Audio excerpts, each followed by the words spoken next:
នេះហើយជាស្នាដៃរបស់ពួកសៀម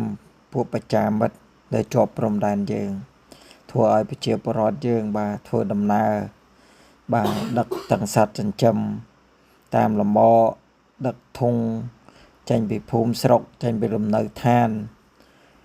ព្រោះតែកិច្ចគ្រាប់បាទកិច្ចអាវុធរបស់ពួកប្រជាមិត្ត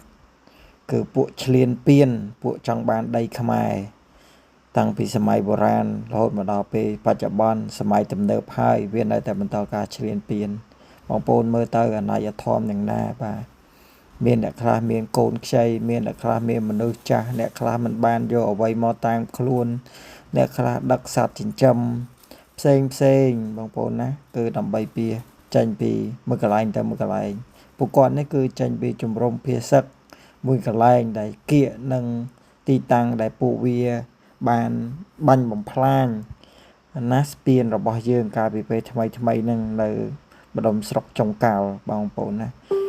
ហើយឥឡូវនេះបាទមើលអ៊ំប្រុសចាស់អង្គុយមុខស្ងប់ស្ងាត់ចាញ់ហើយជិះគោយន្តត្រឹងបាទពីល្ងាចតាំងពីព្រឹកម្លឹមរហូតដល់ល្ងាចបងប្អូននេះហើយបងប្អូនហើយនេះហើយគឺរូបភាពនៃការកើតឡើងសង្គ្រាមដូច្នេះហើយបានទៅថ្នាក់ដឹកនាំយើងមិនចង់ឲ្យមានសង្គ្រាមទេខិតខំប្រឹងប្រែងអភិវឌ្ឍប្រទេសខិតខំថែរក្សានៅសុខសន្តិភាពធ្វើយ៉ាងណាឲ្យប្រជាពលរដ្ឋមានឱកាសក្នុងការប្រកបមុខរបរចិញ្ចឹមជីវិតមានដីស្រែមានផ្ទះសម្បែងរស់នៅឲ្យសមរម្យអាចប្រកបមុខរបរអាចឲ្យកូនរៀនសូត្របានខ្ពង់ខ្ពស់ជាផ្នែកមួយក្នុងការចូលរួមកសាងប្រទេសជាតិនៅថ្ងៃអនាគត